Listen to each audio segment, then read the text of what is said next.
carrying. "The drawing room, Miss Welbourne." Lord Hayden guessed her intentions. "Please do not disturb Miss Longworth on my behalf. This is not a social call." "We will not send for her, if that is your request. However, it may be some time before Mr. Longworth can attend on you. We can at least see to your comfort." She did not wait for approval, but turned on her heel and led the way up to the second level.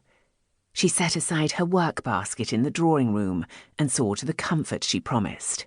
She played the hostess, even though he did not want one.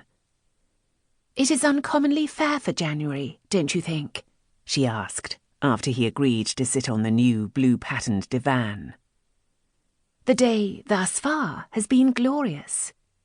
His eyebrows rose a fraction at the unfortunate emphasis she put on "thus far." "Yes, unseasonably warm these last days," he said. "I think such days are cruel, much as I relish them." "Cruel?"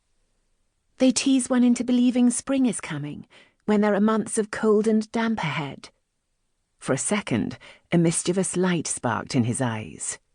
"It may be no more than a tease, but I prefer to enjoy the pleasure and worry about the cold when it comes." It almost sounded improper when he phrased it that way. She changed the topic with an observation about the recent holidays. He agreed with whatever she said. With fits and starts, she cobbled together an awkward conversation. His mind was not with her, she could tell. It was on his meeting with Timothy. The air in the drawing-room grew thick from the impending doom this man exuded.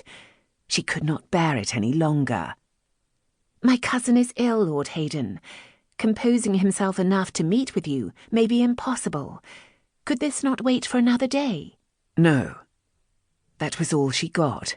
That one word, spoken flatly, simply, and firmly. He turned his attention away to nothing. He kept doing that, just as he had on the stairs. She wondered if he found her company presumptuous. She was not the mistress of the house, but merely a cousin. Since he had refused to have Rosalind informed of his visit, it was not her fault he was stuck with a poor second best. "Perhaps, sir, if I brought a message to my cousin on the purpose of your visit, he would—" Her voice trailed off as he stared her down, much like a vicar does when silencing a whispering child in church.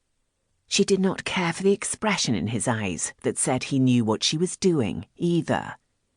Hayden Rothwell was reputed to be brilliant and brusque and arrogant. She could not disagree with that assessment thus far. Then again, she had not approached this inquiry very artfully. She tried a different tack. Since he was renowned for his financial acumen, she turned the conversation to that in order to make him amenable to other questions.